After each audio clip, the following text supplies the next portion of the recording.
kale atulaba enakifuma eno waffe nnyo kuba naliyo nnyo mu kalulu ka 2021 nenkatambula muganda wange Patrick Omujuka yali yesimbyewo so natambulamuko muno ebiseera ebyo nga tumunoonyeza akalulu mu kalulu kano ketugenda mwaka 2026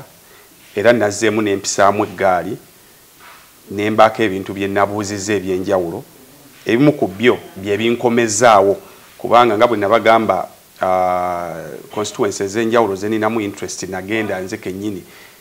nenkola ground work era ku kaadi ya wano saagwa bbali bagiwa omusajja abantu abasinga gwe baŋŋamba nti oyo kaadi yagirina era bwe twamaliriza bwe basoma nga bakuwadde kaadi neŋŋamba ya awo okusinziira bwe nayisizaamu n'abantu bange kuba nasigazaamu connections muno oluvannyuma lwa muganda wange Patrick okugenda nga kakati Sulaimani kaadi yagirina sebo nsabisa okusanga wamunange sebo obulamu buli butya obulamu bulungi tetulina ttabu yonna tuli mu keetegeekero ka campaigns tutandika naku z'omwezi ga 10 ku Mande tugenda tandikira Kawongo sebo okumbi omubiri we bali gukuuma abantu abasinga bannobe wakuba nabeddiba ku mulembe gwammwe si kwe kuli ba Nazario Dalima omubiri ogulaba gumutabuseeko Ronaldinho omubiri gumutabuseeko negwe okyali gumite okyali mugumu ekyo bakubamu nina n'akasaawa awo tera okubakubamu n'olwokuba nti okuva nayingira ebyobufuzi n'okwewaayo oli okubeera omuweereza w'abantu ebintu ebimu nagenda mbikendeezaako geza ng'okusamba omupiira sikyafuna nnyo budde naye nkubamu ese omanyi nagasinga nnyo gamalira mu byabufuzi kuzimba ekitundu kyange kino kyanakifuma kuba gye nsibuka gye banzaala naye nga nze nagenda okutegeera nga ndi Kampala naye nga banzaalira eno nakifuma nsibukawo wanjeyo era we mbadde njagala okutandikira tuyina debate eyo abamu bagamba bakuzaala Salama Road abalala bagamba bakuzaala Bweyogerere alabagamba bakuzaala eno kakati we nayagadde okusooka okutandikira oli wakufe wakusalama Road makindi ekulekaana n'ebiringa ebyo oli we Bweyogerere oli weno ndi muzukulu omugenzi Albert Kagwa yebase wanje ekyalo kiddakawo ndi muzukulu omugenzi Haji Abdunul Cheyune oyo no yazaala Haji Juma Nkambwe tata wange kimanyi omumanyi kubanga yali akola ku CBS nsibuka wanjeyo nenga banzaalira wali ku Kinyonyi nakifuma bayitawo ku Kinyonyi awo mama wange Hadija Namatovu yabeera ku Salama Road kati Bweyogerere tata wange gye yali abeera era nagenda okutegeeramu nga gyendi nenga banzaalira ku Kinyonyi so tata mwenna babaziika eno wali obutaka batuziika awo wanjeyo tata nagenda ya ng'omuntu bw'ogenda n'ofuna amakaago Bweyogerere naye era naye twamuziika ano wanjeyo then mama Salama Road naye we Masaka yewo ku Salama Road tuline omubaka akwatidde NUP card Sulaiman Kiwanuka briefly bakuzadde wanjeyo mwaka kyogo 82 oli muvubuka ndi musajja mukulu 43 awo toba muvubuka amba musajja mukulu abantu nga bagala obuvubuka gwe kyekigambise omuntu obuga ndi muvubuka ga enange ndi muvubuka ndi musajja mukulu olwa nakula no tata wange afudde kuba nga tata wange tanafa 2016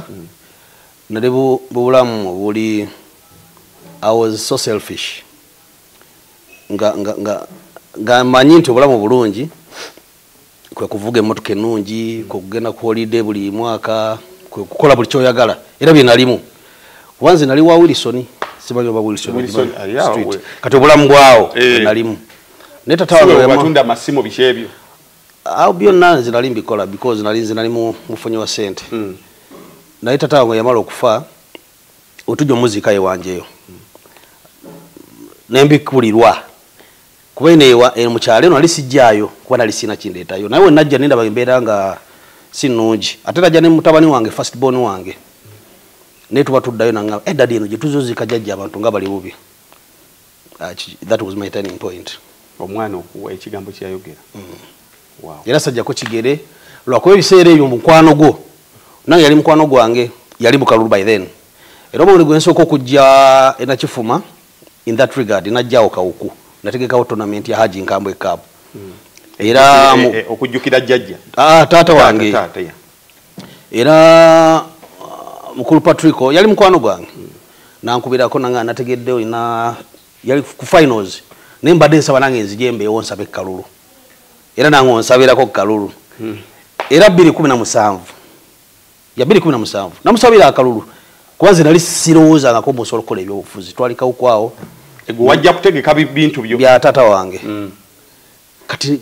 okuva ku kya mutabani wange kiyangamba ninge nanga gattagatta naye ngeri kiri nti nali sikulidde yeno nganda bagenda gwa mu panchi z'abantu okugenda awantu otakulidde na kufuna emikwano emipya naye nebaza Katonda nti kyanjanguira nenzija mu bantu abaali balina ennyonta y'obuweereza abakulembeze babaddeyo bangi ne nakifuma naye nga bajja bo ne bagaggawala bokka oba ne beefaako bokka omuntu wa wansi asookerwako n'asigala nga talina kyayambiddwa mu kulonda so kirabika nti Katonda okujjawo taata wange yali andeetera okulabikira okubeera omuweereza w'abantu. Muzeeyi yakuzaalira Bweyogerere awo n'osomerawa? Banzaalirawo ku Kinyonyi Nakifuma. Nasomera ku Hassan Trabi primary ne secondary ngende Namagabi. Nasomako ne Kasawa awo taamu emu ne Nagalama Islamic taamu emu kuba nali boola. Kati awo kiki otegeeza nti okulidde eno ate amasomero g'oliko gonna geetu? Hassan Trabi ye Bweyogerere ne Bwegere secondary ne bali wajita Hassan Trabi naye Bweyogerere. Kati Kasawo najja olw'ensonga nti kochi waffe yali Namagabi yavaayo ko najja coaching ene Nagalama ne ku Kasawo nanga ntambula naye kuba nali musambi we ne eventually nenzira ne maliriza senior 6 e Namagabi. Nomaliza senior 6 then waggulu beyond senior 6 nina degree Bachelor of Commerce external Makerere University. Wow. Babola tebasoma wa balancing otya bola basingo munaize newunyisa kuba nasomera ku basare Namagabi nali ku basare era nzo omundoza kuba babola basingo kola obulungi senior 4 ne senior 6 ebyo bibiri tebabbi kubanga nze nali nsoma olw'ensonga nali mugezi era nga abaana bonna betwalinga babola bonna basinga embera zaabo zimanyi nga tebasoma ninga nzimba mbamenyera mbi basomeseza kuba balinga tebayingira na mu class naddala bali ku basare because we have a challenge of amasomero agagabira babola basare ne basoma kuva saawa 2 buli lesson bagisomako eddakiika nkimanyi ne bakutwala mu kisaawe gwe embeerayo yali etya okutuuka okuba nti ate wakikuba nnyo mu kusoma? Nali nsoma because nali manyi kyenjagala nali njagala kubeera musajja businessman w'amaanyi ennyo naye lwakuba nti omupiira I was so talented because olaba bino ebya coach ebyabutinde ebyo bya under 12 nagenda Eritrea under 14 ebyo nabikuba structure za Uganda Cranes z'abato zonna naziyitamu naye lwakuba nti nalina nange kyenjagala ng'omuntu ate we nalaba mungu omupiira wano mu Uganda abantu tebafunamu ssente so nenstickinga ku kusoma. So njalo yogere ne bola ali yatulaba how could you balance the two because a real love passion and what have you then this is the future how could he or she balance? I think it's all about picking what matters most into your life. Nze nali njala kubeera businessman abasinga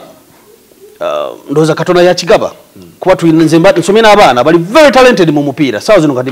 babere buli wino bayimba ngoye bala bayita taxi nga tebasobola kutunako maaso eyo ekyo ndoza vision eyo Katonda yakikola ki yagigaba abamu basambye mupiira ne bagenda ko nebwero ne bibalema because mu steps zino ez'obulamu ng'okula olina okuyitako mu ssomero obugumizibweko beeko byotegeera bagibuuka nga ffe tubeera mu class bo babeera mu ddoomu babeera mu matato balaba mu kisaawe era kati saawa zino bayise mu kyebayita natural justice nti babuuka ekibiina okusoma biki omupiira guli temporary. Nina kochi wange in fact yali gunatambula naye kuva Namagabi nenzia Kasawo nenje na Galama bamita coach Kebbi abadde ku state council nyone coach Mutebi banga dene Kadubadru yangamba nti omupiira abatubeerabira nti omupiira gulina ekiseera gutuuka ne gukoma no facing ensi akantu okusola kerabira atulaba abalabi omupiira mwene ekyo you can relate ti essaawa zino bwe tuyita bannamukadde mu mupiira Christian ayitibwa naye nga in real life is still young but akaddiye baso ye kwe kufacinga obulamu Omupiira guno, when did you discover nti naye kati omanyi mpulira omupiira ngumanyi, because we have very many young boys there abatannamanya ki kye bamanyi, abatannamanya ki kye balina kukola, ki ekyakuyamba to discover nti naye omanyi kapiira kano bwe nkongerayo nsobola okukajjamu ekiramu. Omupiira is a talent. Nawe owulira mbu omanyi n'atamanyi abakimanyi butamanyi lwokuba babuzaabuza. Nize natandika okusamba omupiira gwa professional nga nkyali muto kuba ffe ebweyogero egyegaje nakulira eyo. Waliwo saidi egyo bazimba ekisaawe ky'e Namboole. Kati waliwo gye bayitanga waggulu n'emmanga. Kati ffe amaka gaffe gabanga between awo wakati. Naye buli lw'eggulu twasambangamu ab'ewangulu n'ab'emmanga. Kati nze nga bajja ewaka okunsabaayo ne bampayo ekikumi. Bensambira because bona bali bankaya wali senior to that kati akubanga ndi muto nga mpa 10 gwe nsambira kuba amakaga fe gali wakati kati abemmanga nabe kyengulu nga omusale tetwalina jaze bisere ebyo nga abajjako era twasamiranga abayita ku nayo kontaawo abantu abasinga bayogerera bamanyi mu mupiira ngusambye naye kyanyamba nti nze nalemera nnyo by'okusoma so that ne basara wezagwawe na magabi administration empya we yajja nali mugezi they offered me half bursary tekibangawo because mwami Sentongo somero yali ali mulemerera nga yayina bursaries kumpi abana nga 2 abatasasula abali ku mupiira jukira waliwo costs zo kubaliisa bikibiko omanyi kati somero nerigwa buli yago mwami kinene we yajja nizo mukubi atandikirako waya alabiriza sizaga za senior 4 nga mangenda ku half bursary era njalo okusinzira kubaza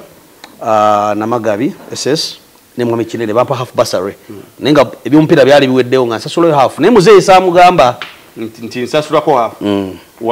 namugamba nti zonna nsasula bursary zaweddewo nasigala nga akya kitundu nasigala nga nkirya kitundu nga kigendayo kusoma herade so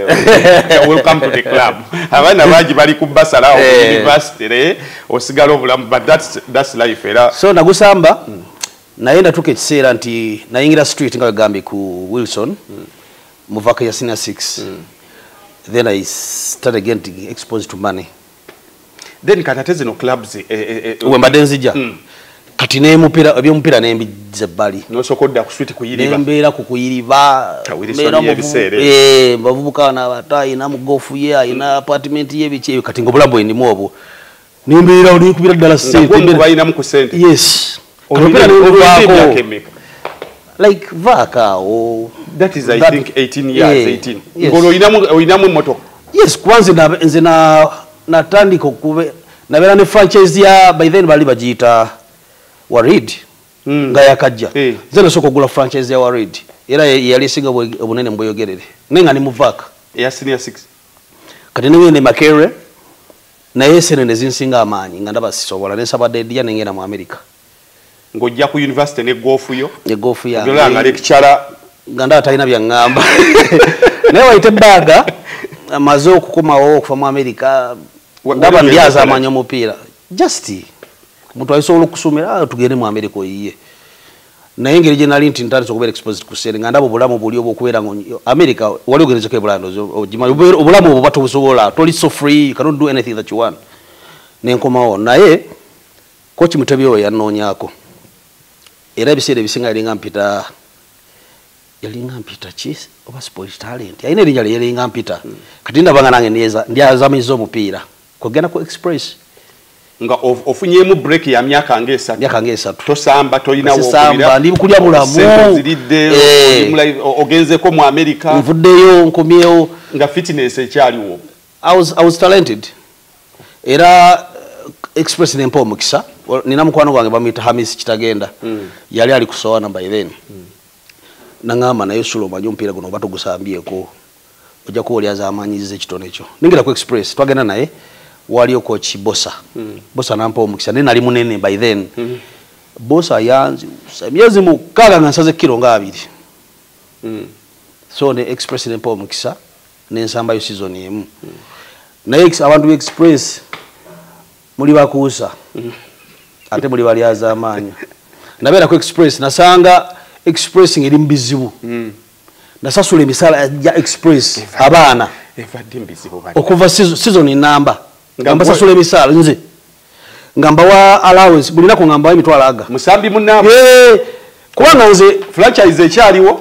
franchise weringa sene ndina nene wayo nsamba mupiira ekyadumanga nti abantu abamu be nasanga ku express nga wire kavuma tukuze nabo tusama nabo ninga bambi ajja ku express kumacha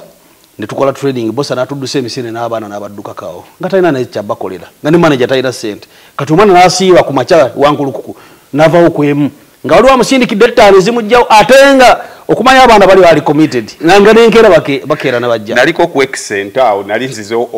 okuyiiya nange akapiira nga mpulya nkagala batukozesaayo wiiki zaali 3 nga emunyuka ne bakuwa ekikajjo waliwo amazzi g'essowa wansi jjajja nangamba mwami olinga avaamu ovuddemu gwe balongoosezza otyo kati eyo express gye nasanga nensasula emisaala gy'abasambi abo kumala season gye namalayo I want to keep the records clean. Era waliwo omupiira gwesigana kwerabira yali kakungulu bali bagita kakungulu by then express yali egenda kusamba Hoima eyo game emu nagiteka milioni 2 game emu because express yali ejeetaaga bonuses zaabwe okutambula n'okusula because twatambula ngebule ennaku 2 okusula okulya biki naku nga 4 ne bonuses zaabwe buli bana nemu nga ngina mu 1 million bwe tugujjayo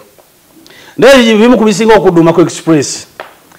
we namaliriza omupiira n'embivaamu bagujjayo nze nakubajjirayo nimba sente zaabwe naye olunaku lumu express yali esamba liigi ngenda okulaba omupiira motoka yange yali loko yafudde nga linamu ebintu byange mu motoka nga tebakiriza motoka eyingira mu kisaawe kinyo munda nimba nnyonnyola embagambe motoka yange loko yakoze ki yafudde wallahi bagano okukkiriza motoka yange okugiyingiza munda mpakinge munda nange bagano bangana nga bagana nange ensasule ate nga by then oba kino be yaliwo Junju waliwo mwemba bita Junju yali CEO nanga sulangu manyi nebyokolede express mbimanyi ne twetaga sente era navota bosi motoka yange ngenda so abantu awo si balungi abampira si balungi mulyango bayite bakumanyi tewali ali atamanyi nze season gye namala ku express emu nakola ebintu n'ababadde emyaka nga 10 batagikoledde n'otuuka ku mulyango agambo ojja kusasula ate ne motoka tejja kuyingira so abantu abo mpira kiriko mwalo ifunyemu obutakanya abo mpira it can't come from abo mpira si balungi nze nina n'omwami lwakuba yafa nze yanguza ko tiketi 12 nga twala basabe Vietnam neteka mu dola mutwalo gumu enkumyezi nambulako ku kisaawe nagana ne bamuwa sente naye yafa sijja mwogerako so omupiira ngukolede ebintu bingi nnyo naye omupiira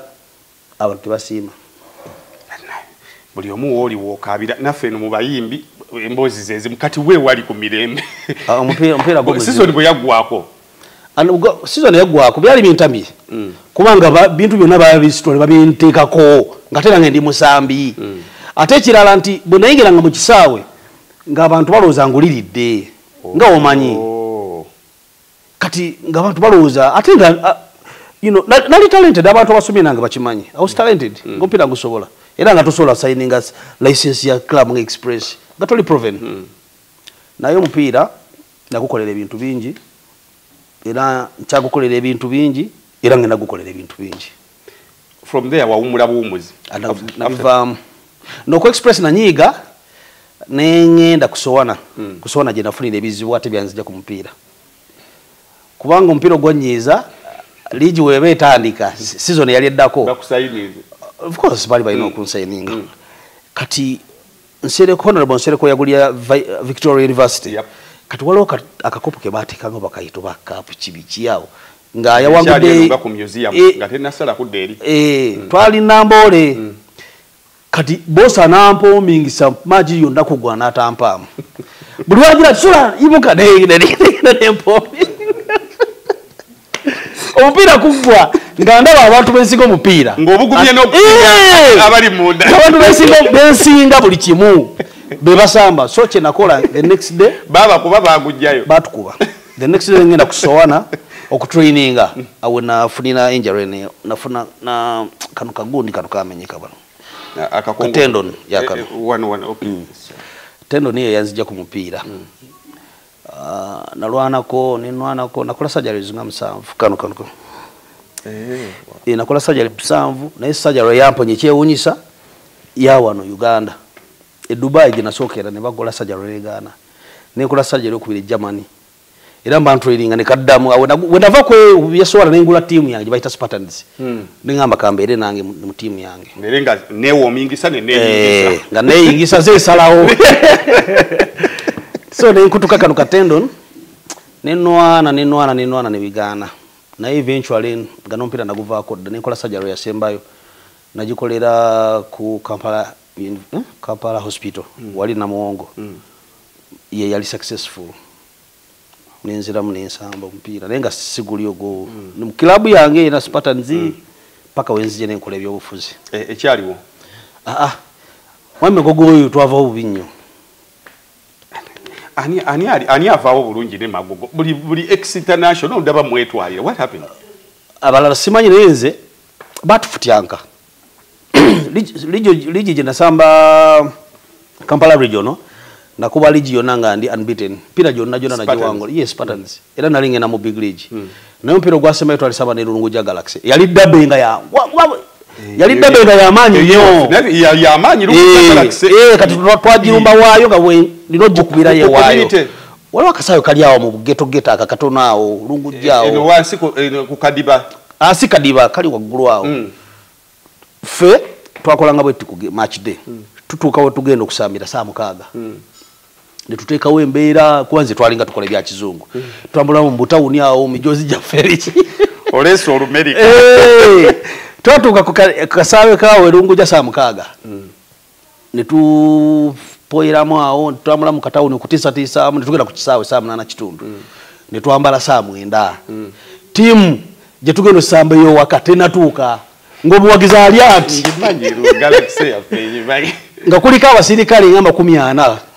kuba waliwo geto jiwera sawa 10 kitundu Lunguja Galaxy ejja mu kisawe ewayo ejja mu kisawe mukulu nkugwa in fact bampada amawuli amalungi nti nkugwa bamugobye mu mpira gwa regional nabitegedde butegeezi ajja ku kisawe ntate license nzera bidde ku fufa saa 10 kitundu license z'abazanyi ba bali abafa nezafe because match commissioner yajanga nazo ku kisawe bati nakati obikyali simanyi agama license nzera bidde abagendo samba muzikebera nazizayo kati mugamba kankuvuge wali mango koleki ngompira ngwagala inafa tutogo nayingira nagusamba nagamba lindako kankukubire najja kisimu nabula ziwera 10 dakika na mwezi atuka timu erite nayambala nenga weri batandika okwambala ogira ziri saa 12 kati refu nangamba natuyita agamba obuzibu obudde tebumala naye okuleka nga mukanyiza tukukube dakika 2 nimugamba tusobola kuba dakika 2 nga tozeno saa 6 kati obuzibu bwatandikira osobola alwanisa fufa osobola biki pera nenguva mu eventually era ne post ya fufa kati eyangoba mpira ekyaliko ku page yabwe ya Facebook ne bakitwala ati gwoje message ntinze ne message etekateka za fufa in fact bampitako ne ku federation bile bitu mbade ngambye ogera ku page yange ya Facebook bampita ngamba tova mupira neche nasinga okusanyukira nga nvude mupira tewali musami wa mupira wana ali international tankubira simu sakaja yasoka ekyane wunyisa nti abantu bali bala importance yange mu mupira ate federation nze nagenda ngokuba league ngosanga timu zimutezina na mpira gwa homa pune baguli ompira ne bano mujozi no sanga barefu mazo okusamba obabe kati byaterera simanyi ngatebana na transport kati byo nabina na limiko ya federation nenge nwana bulwanyi sekaja yankubira bano ba sepuya bago mpira ngo maze okira yanga nga tukanje tukole bikibenga mpira ngo maze ne tuliterera we need a fundamental change is a broad word mu mupira mu politics byanfuna byabulamu kubanga embozi zonyumya bosanga abayimbi bosanga abasubuzi buli wamu wali wa makona buli we need a fundamental change Uganda ino bwe tunabanga bukulembeze tebukyuse bintu bingi byo bifudde lwa bukulembeze butachuka because osanga omukulembeze buli mtu ayagala kukopa mwami Museveni kati okujja ko mwami Magogo kati kizibu nnyo nokusiya ku Museveni eteka weteka ga ye kaya solo dita okubeera for president. Era mbalenda kubuuza ba Alan bagezaako okwesimbawo. Kifuuse kizibu. You can't change anything outside it. You cannot. Kati temusobola kutosobola kuyingira munda n'oyita mu ranks. Tosobola because ateka obuntu bonna olina okuba ng'oli Musoga ng'oli Bawamongi nga gwe Ashimu Magogo nga gwe nkubulira nkujjira ekifaananyi nti atekawo embeera nga oba si abiri gwe tosobola bibeera. Bantu bangi bandyagadde okujja okuyamba omupiira nolwakuba nti mulimu politics bwatyo naye ezo omupiira ngukoledde kuba gwansomesa. So bwe waveeyo ne tiimu n'osalawo era we nava ku ebyo tiimu n'enjijjawo n'enjijjawo n'enkola by'obufuzi. Naye ebyo bikola nga olwokola mirimu kyemirala ku mujja ssente kuba tiimu y'omupiira nagigezaako okuba nayo naye muganda wange. No kati nze I invested when natandikira nga ofuna ssente. I invested nina rentals. Okay. Lwakuba politics ona tutte ebintu bingi nnyo mu bulamu bwange. Nalina amalwaliro by then, nalina restaurants. Nalina sagala kyogerako, nalina sports agency bali bajingobesana eri South Africa ntunda abasambi. Lwakuba sagala byogerako wano. So jeje bino mujinali nkola real estate development nsolo uzimba amayumba n'entunda kati nga wola beno bumpa mu ssente. So je milimo je mbadde nga nkola up to now. Okay. So turning point yekuleta mu byobufuzi. Turning point tata wange kufa. Notunulire olutuli mu 2016. Ya 2017 then I came ya 2018 then mtala wani wange kiwanga makatuzo zika nasoka nentya nini ntaliko kujja mpola mpola kati eventually 2 nga gwa nze najja nakola akalumiezi mukaga nijo ninkata miezi mukaga akaluka 2 mugumu nakakola miezi mukaga era bulubo ndabwe nafuna nabunonyize miezi mukaga ngoli independent ngani independent era abantu nababulyanga amazima lwakuba nti mu politics oyogera nya amazima agamba obono fala ne kati bagalabye kati nga bebesiga babaliddemu olukwe nabagambe kisooka bwe sitayitamu ngena sigala nga ndi wa mugaso gye muli nga abantu bagate kisoboka and I've been on ground for 5 years very influential nga nyamba abantu n'okusinga mbaka wa parliament kubanga kyo kyenasalawo ebintu ebisiga birabyeko nganze sinembaza Katonda mbirabyeko kati tewali kintu kirungi nnyo nga kubeera ng'olina essanyu ly'oteeka mu muntu muno. Mu 2020 NUP yali y'amaanyi nnyo nga buli muntu atyo gisongamu yadde olugalo. Ki ekyakuwaliza n'ogakange kanjirumbe nga independent? Nze wenali gye nakifuma najja kubeera mbaka parliament kuyamba abantu regardless wampiseewa bampiseewa. Naye lwakuba nti ground gye najjamu buli muntu people were belonging buli muntu gaira gyali nze nali simanyi nga wegambye nga simanyi nti oyimirira wano n'oyogera n'oli obanga ekyamani wenare bagamba oyo wenare nali sibikola ki naye nensigala nganya embanga eryo myezi 6 eryo gambye singa woyongera emyezi emirala 4 nali mbategudde n'osigala ng'okola ebintu biki bye wenyumiriza mu myaka gino 5 abyotuna n'ogamba nti bino mbadde siri mubaka wa parliament naye mbyenyumirizamu abantu baye bakoledde. Ekisooka kyensinga okwenyumirizaamu nti politics ankuziza sikyasobola kwonoona ssente kuba abantu babonaabona abantu balina ebizibu ebitonotono naye nga bo binene jako ekyo okulabirako akalulu ka 2021 kamala okuggwa so many people were broken waliwo covid ng'abantu baavu nga tebalina nakyakulya naye nga waliwo abakulembeze abaali balondeddwa abamu batandikira okugenda mu holiday nze nenkwata sereze nali nsigaza ku account ninga nengula ttani oba zaali meka nengula akasooli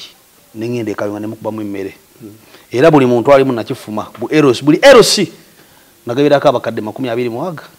emmere nga nze njimwekwasiza. That was a turning point. Era abantu baga naye omwana atanyiiga nga tebamanyi nti ensi yakolakolako dde emikolo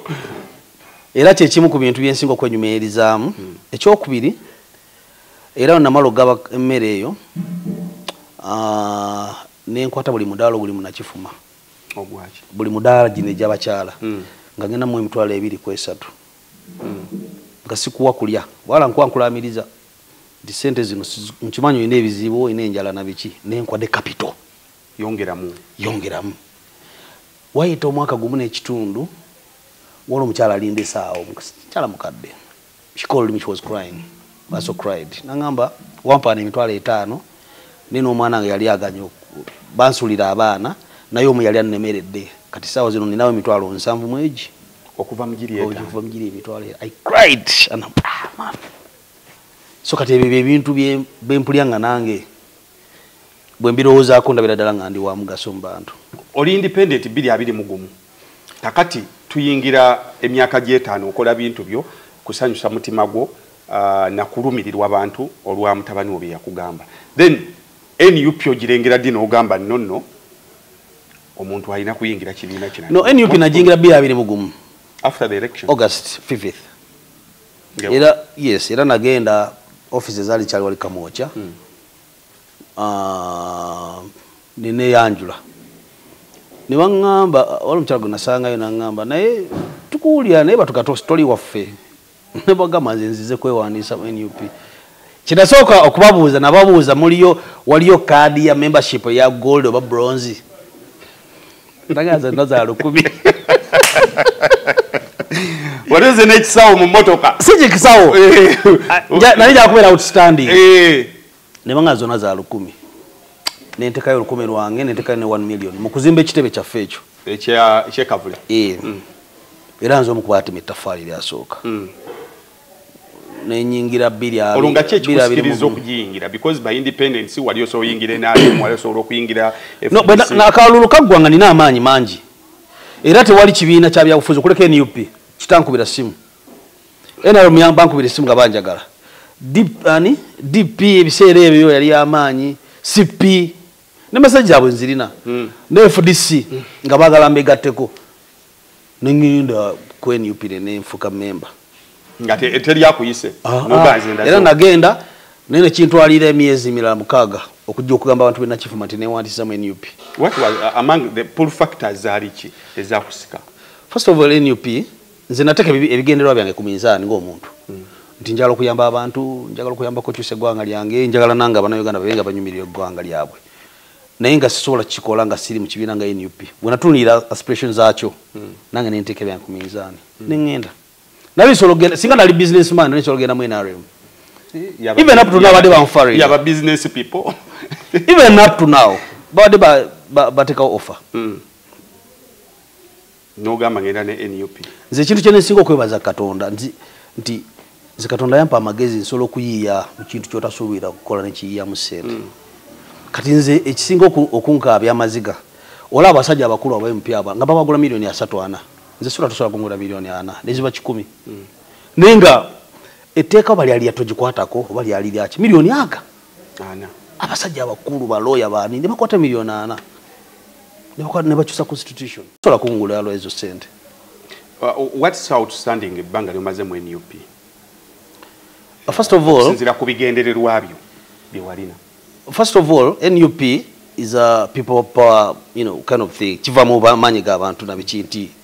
mfunye chance okubeera okufiringa abantu nomanya embeera z'abantu nyingide nyumbula mbu abantu tegedde nnyo abantu ntegedde nnyo abantu through it tugenze ku kadi ozenga member wesimba wakaluka kubye nga independent olowooza wajjo kimanyi nti byonna byenkola ndisaba kadi oba kyajja luvannyuma kyajja luvannyuma kuba nze okuva ne wenagenda mu NUP ne wansanga member mbadde nkola emirimu gy'ekibiina nga ninga nze mbaka abantu bonna kifa basobola okubulira wetubadde mu mobilization ya kugaba cards zino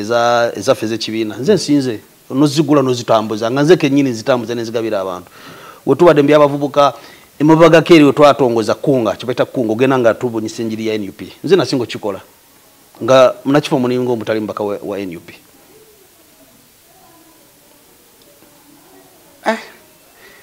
So card is of course nange naliko ku pressure ne kasita SG yatugamba nti card ya ground na bibuuzo wali mu luzungu ndakimanyi first of all luzungu njadusobola ekyokubiri ground nganjirina kubanze nasalawo era okuva 2021 mwaka oli mukulu yamalo layira mwezi ogwo nga ndi ku ground biche bitakolebwa ebyakusindikiriza ku kisanja kimu muntu bamuwa ekisanja ekyokubiri ekizibu ekisooka batugamba kiba kyakuyiga kwetereza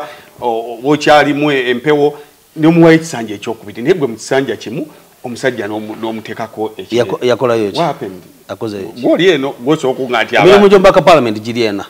akoze okugulu legislation ogenda plenary okuleeta bago oba biki wamulabako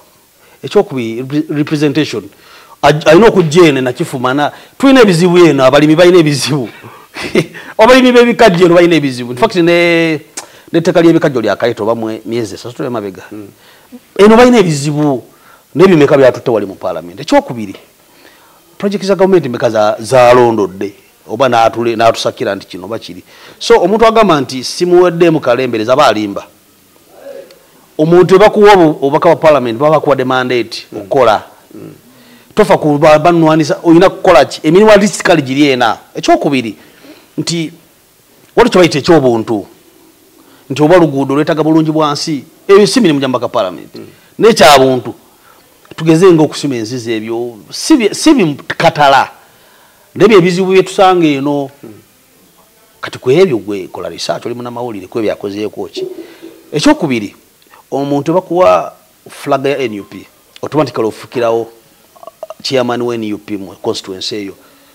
kati kola research ku kibiina agasseeko ki okutuulako n'okugattaka kikyasinza okukola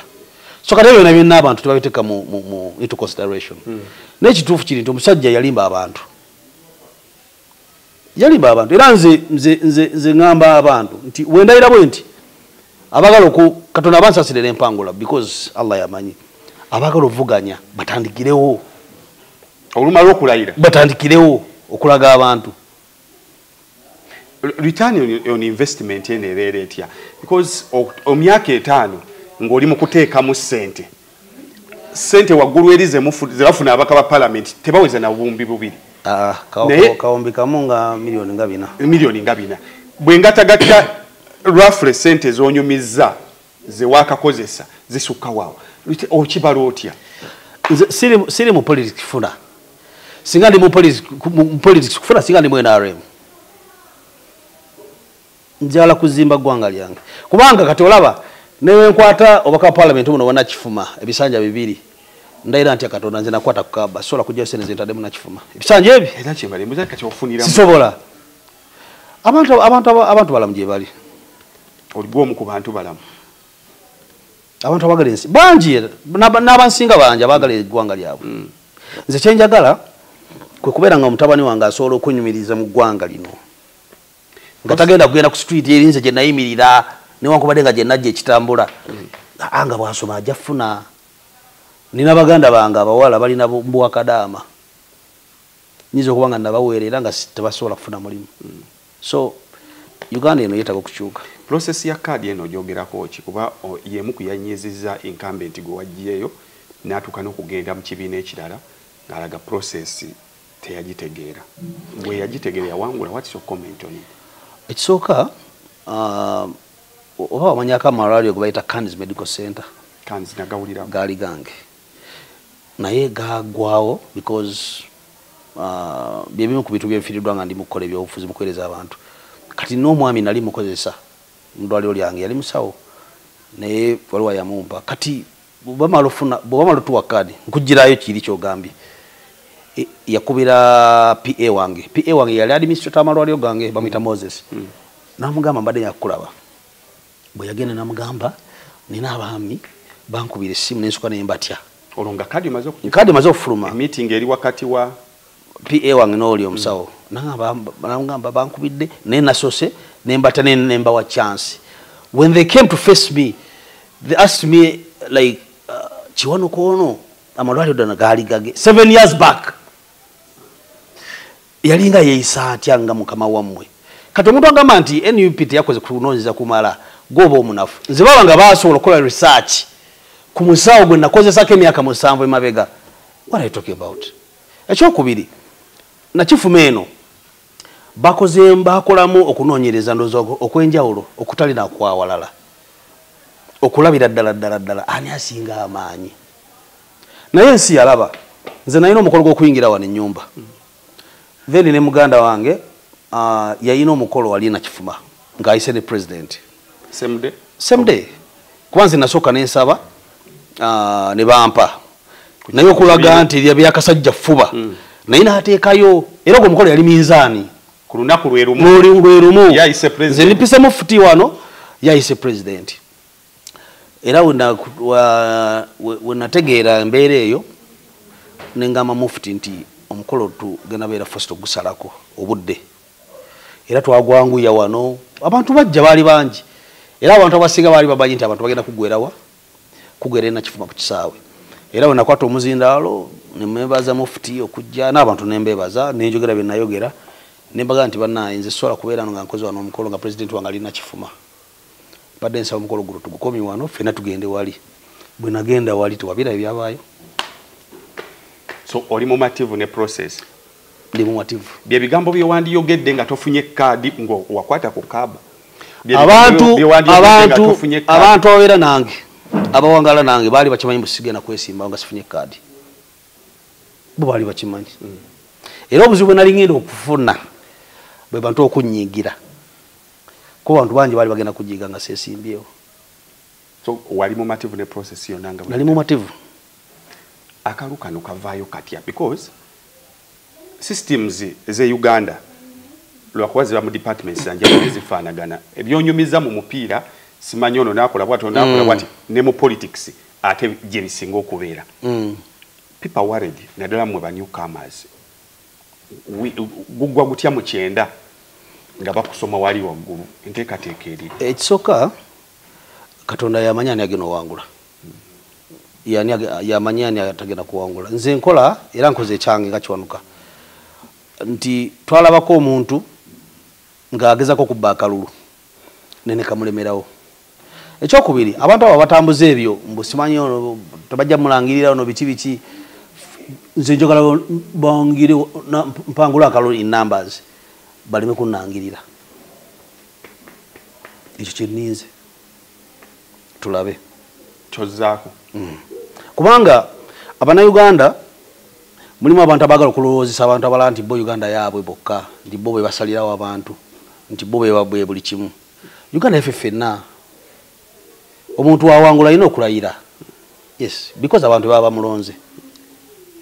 take me through Nakifuma brief background n'embeera nga bweri naddala kuba kati feri gye tuwangaalira ku streets zaffe mulimu constituency eziwaawaala ennyo zitera okutegeera Nakifuma ono naddala abantu bali ku mutimbagano tebamussaako nnyo birowoozo saba omuyisizeemuko katono Nakifuma ayina amagombolola 5 town council 3 byamagombola 8 Nakifuma abadde wa NRM nnyo naye akyuse nnyo myaka gino 5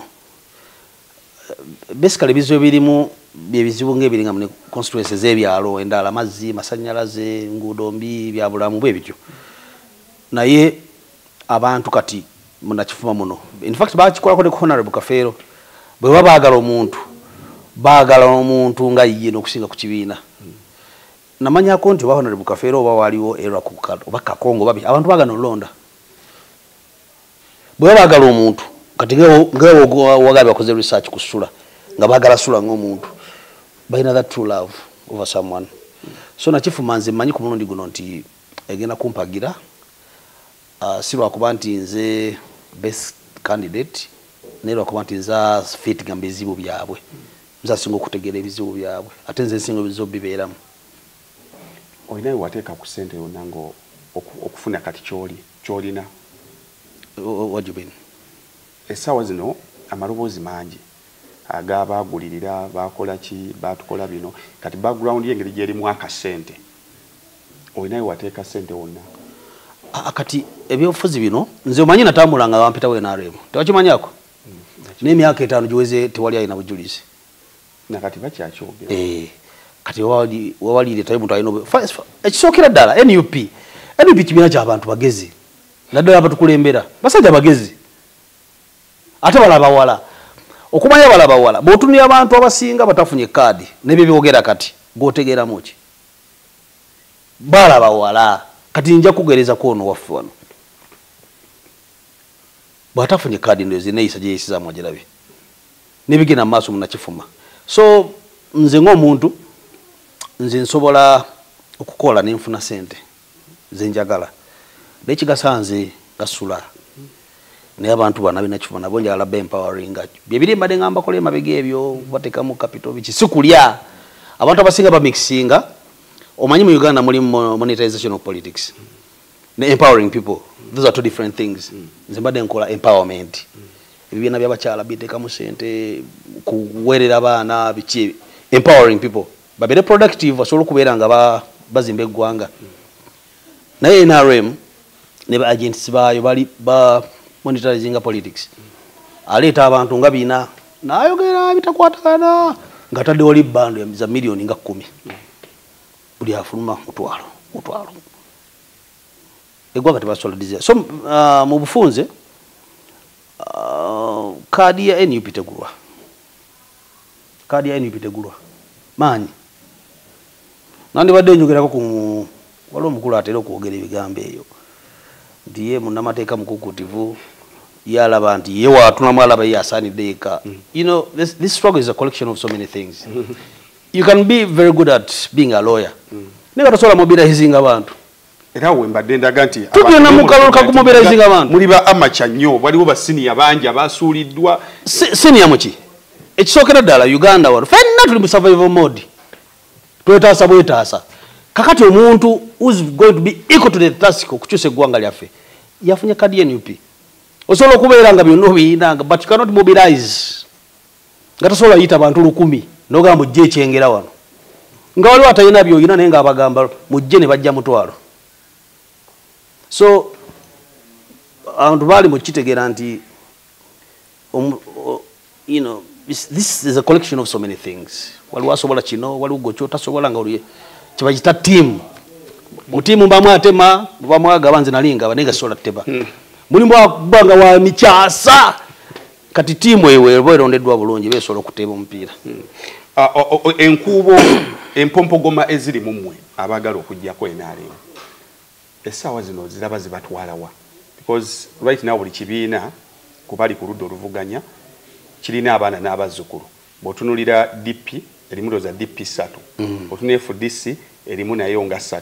bw'otunulira NUP yafunye abaana n'abazzukulu independence plus other entupompogoma zino zikuwa kifaananyi kirasuubiki ekyo kya buntu. NUP is a very young party myaka 5 ogisuubira kukola ki? Of course mu nsobi n'ojja okuva ebituufu nze ndaba nnyo abantu omanyi sigala nnyo ku radio na TV I'm a hands on guy nze nkola ground naye ndaba nnyo abantu kaboogera NUP ekoze ensobi bajjajjaffe balwana olutalo okukyusa eggwanga lino kyabatwalira emyaka okuva mu 1900 paka nkaaga mu emeka 62 years fighting. Kati why are people accusing NUP that is only in power for just 5 years?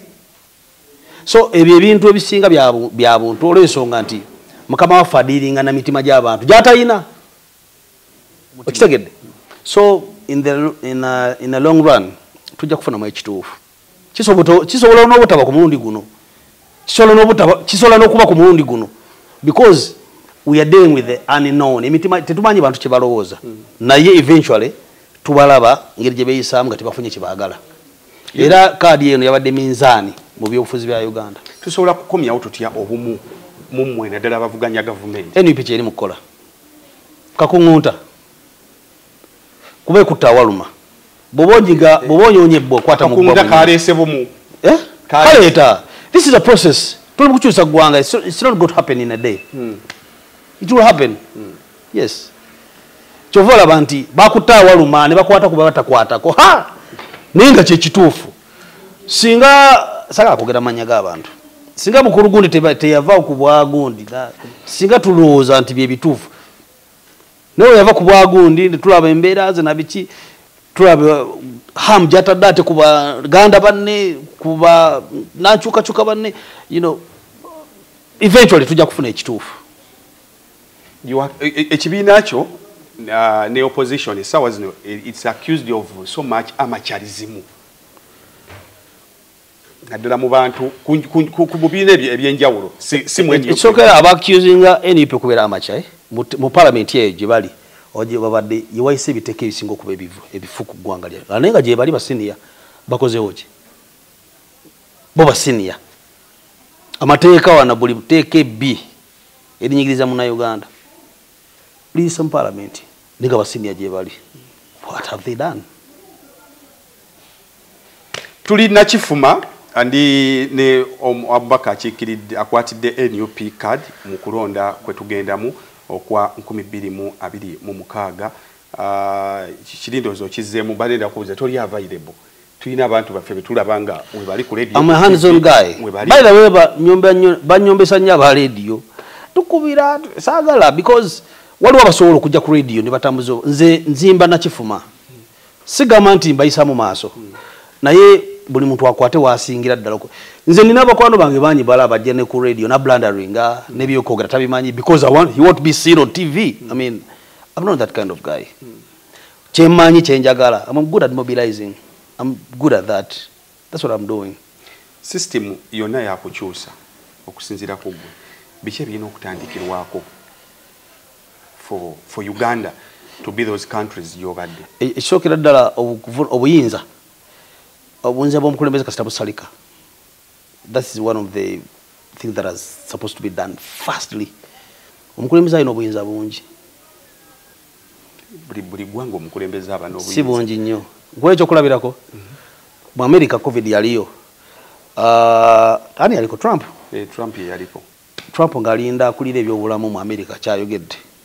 naye kyakomentingako ne wano Mwami Museveni yatusibanga bwatusumulula bwasiba yeka nga n'abasawo balinda ye kyakola ki so kyegamba nti obuyinza bungi balifaalingako yabeeranga ne Dr. Luther Achenge wali no that person that is concerned was the person that was supposed to come and tell the world what's going on nga ebuzungu embuyaga bwejja neyonona akola ku ebyo yajja n'abulira abantu naye wano buli kintu kyonna kulembeze wa ggwanga yasoma biki byonna yabisoma so obukulembeze obuyinza bulina okukendera ku bukulembeze n'ekirala kuweebwa abakulembeze abatuufu oweebwa obuvunanyizibwa obutuufu osanga wano minisita nga muvubi nga kugambya buvubi nga minisita wa IT tobimanyi nera namwe muri nabo abali ku opposition muri abali mu buvubi kuyimba nga bazze munda mu parliament ongambi wali nga tuterezeza wali ongambi because wano gabe buli mutali mu survival mode twagala kulaba nga tutusa ggwanga okay tutu wano wetuli bannakifuma nsabo babulire kyonna kyoyagala okubabuulira naddala mu kaseera ke tugendamu president ajja ddi eno 25 ngoyongeddeko kali NUP wali toyakwogera ekisooka abantu bennakifuma tugenda kyaza president waffe naku zomezi nga 25 tujja mwaniriza bulungi akalulu kano tukagendamu nga tusuubira nti kekagenda okyusa eggwanga lyaffe kukyusa eggwanga twakitadde ku nsonga ziri 4 kitwatumye protest vote kwekandaga kwekalakaasa kulaga obutali bumativu ennyinga esooka mu protest vote noonya akalulu ffe twatadde nnyo essira ku kaya Kyagulanyi kubanze abantu bennakifuma singa mumpa obulunga bungi nnyo Kyagulanyi n'atawangula nja kubasibagasa nnyo era kino nkyogera kyogera ku kamera ekyokubiri ennaku z'omwezi nga 15 kalonde genda olonde mu bungi ensonga eyokusatu kakuume bw'omala olonda akalulu tulina biri bye baatumanyiza nti olonda akalulu ka 89 awo omusana guba mungi vugenda kewako olye sibe ekicapati awo beere n'ekicapati ensonga eyokuna kyekiwayogeddeko kiri nti bajja kwogera oludica banja akaluluko kyesingira ddala obaga abantu bannayuganda struggle is collective responsibility buli muntu akole temulekera nnyo ffe bannabyabufuzi emirimu egisinga obunene naawe ogenda mu ddwaliro nga teri ddagala naawe enguudo zikuyisa bubi naawe omwana wo byasoma tebitegeerekeka kati naawe kikwatako obutereevu kulaba nga okyusa eggwanga so mbasaba abantu bennakifuma twegatte tulange tukyusa obukulembeze tusobole okubanga bw'olima osobola okubanga oli mugagga mu kulima omuntu nga musawo mugagga mu busawo osanga n'omuntu nga mulimi nate nga ina akaduuka wali kati noyobuuza so twagala Uganda ennungi nga bwewerera omwana wafuna omulimu nakola neyesasula naye nakubeezaawo si kuwerera mwana wati n'amaliza ageze mu akadama.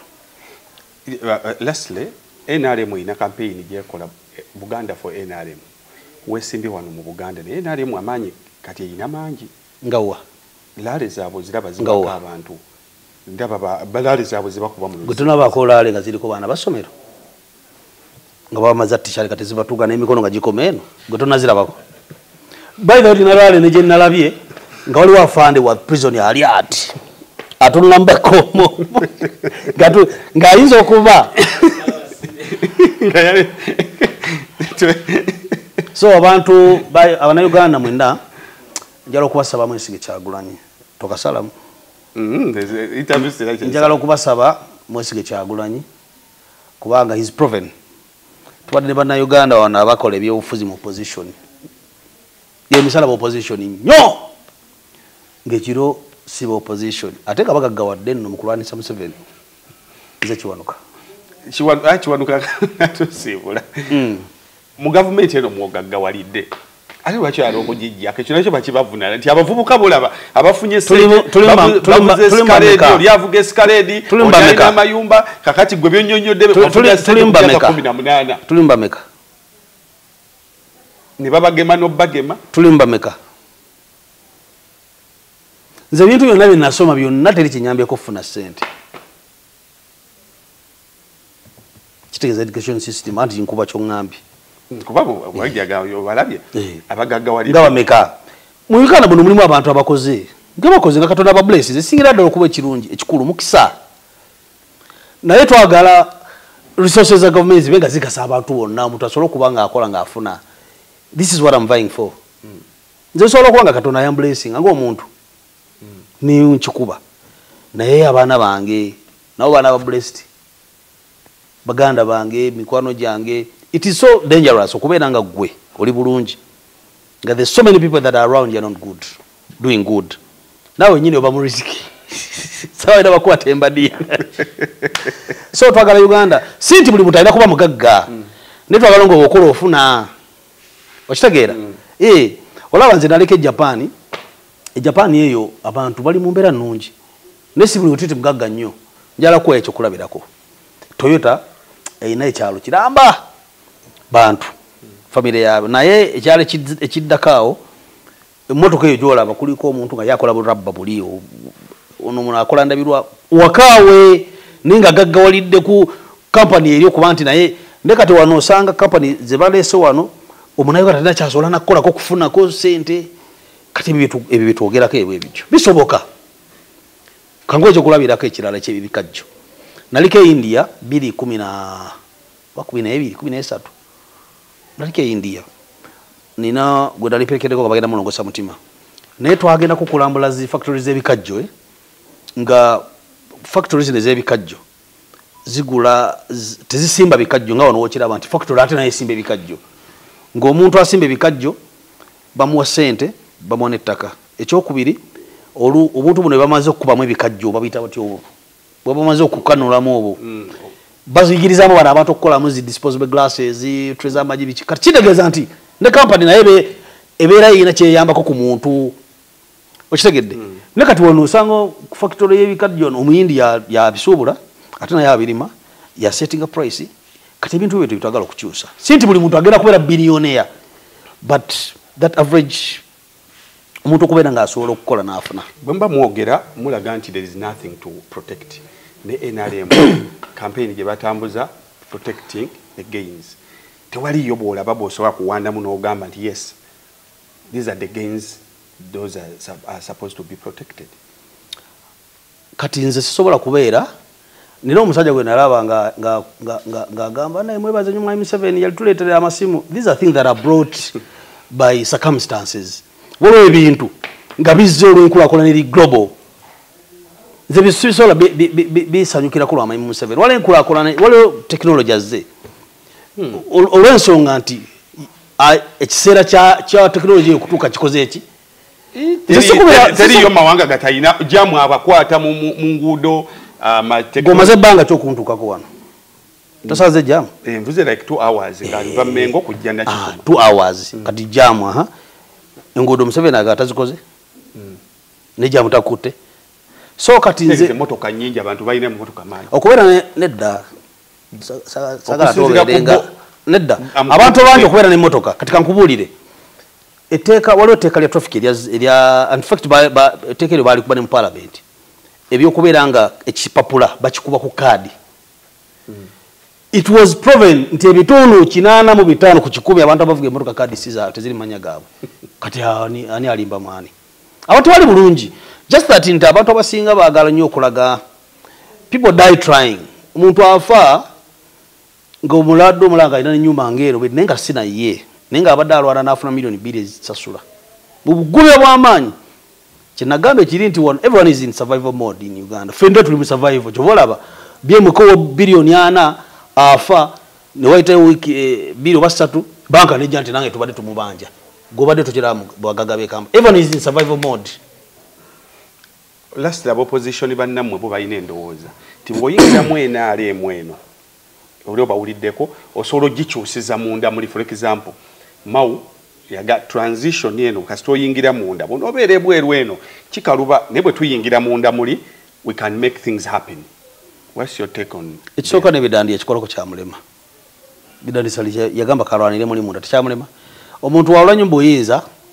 nga mwami Museveni waluddemu atuke kiseera nga y'obulamu bwe n'okusigala nga ali in power. It's more important than the rest of us all, and this is what is happening in Uganda. The rest doesn't matter so much. What matters so much nsigadde ntya mu buyinza kyekizibu. Abamu kuba simbye uya worried bayinza obutamala apo race. Abamu mubaka bwa parliament walabye aba droppings walabye olunaku lw'eggulo omukyala asiyo and that is synthetic. That's not real. It's staged. It's not real. Anti kati waliwo ebintu bye tulaba no kamera. There's some that backdoor in life. Katosolo musango ya siyo myezi ngebiri ngaga banimba sete zange tebazimba. This is what we've been seeing all the time. Ebigambo ebisembayo eri banna Uganda nkute ogende lunaku wano wetuli mulaba ku simulabanga ko ku live gatuli fenna sebo nesime nnyo nange nesime sebo nsanyuse nnyo leo kubade sagala nnyo mikutu naye kululwo buna bafunye chance wonja kujja njala nnyo somesa abana Uganda linga nsinzira wonna kifuma esigala okuba ekikulunza abantu nyenja bategeere fenna buli muntu mu capacity yanyigirizibwa abagagga abasuubula e China ono musuli muntu ali babanja mwalabe kyagudde na kivubo buli muntu abanjibwa owa boda ya loan ya milioni 12 eddagala ly'ebirime lya beyi so nga ate eddagala ly'ebirime government ina capacity leta abantu balikolera oba kusomesa abantu libagaligabibwa bwerere so tulina kukyusa gwanga lyaffe ebintu okuterera. Tweyanza nnyo tweyanzege abotuuka mu nakifuma n'ogamba abantu nti ngenda wa mubaka buli muntu akulagirwa bodaga akwata wali zimu ku indicators zifa abakyala mu constituencies ziraga bwe zibanga abantu tosobola kusanga kaana n'okugamba ngenda wa gundi zimu ku indicators ziraga nti there is a problem but bojja mu nakifuma wonna wobuuliza abasobola okukulagirira n'otuuka wano ebisigadde nja kuba ntuna mu comment section bw'onaabawo ekibuuzo nga kineetaagisa okuddamu okumunoonya omukisa gumpadde ali kati newaka ntegeddewo ne ku 8 nja kukonkona ziyegamba abantu baagala kubuuza kino ebisigadde buli muntu nkukubiriza wuliriza omuntu gw'ogenda wuliriza omuntu gw'ogenda okuwa akalulu agamba ki. Abamerika nnaku lw'eggulo balonze omwana waffe wa wano Kwame Mamdani mutabani wa Muhammadu Mamdani but the biggest question at 34 years singa yabadde ebyobufuzi byabizanyira mu Uganda what could have happened nezjukira answer omayi Bufaransa and as voices came in from different African countries it Abafaransa oyo wabaffe and oba was it true or it wasn't but it made sense to me mbunga Abafaransa bagamba tubabawe bonna tubawe ne sente tulabe mmwe mwandi tutte World Cup chaite kisoboka ng'omwana akunyonyi kwali sinzeeko bantu balala okusinga abazanyi so at 34 years bwe basobola okugondera amateeka Donald Trump yekalakasa ayogera biri ne amaliriza nga peacefully someone is declared. I pray for peace. Gendo owuliriza omuntu wo kyayogera kyoba osinzira ogenda ogambe nti ono agamba kina otunule mu mbeera gy'olimu olaba omuntu agenda okubbulula eggwanga lino. Awangali Ssaabasajja.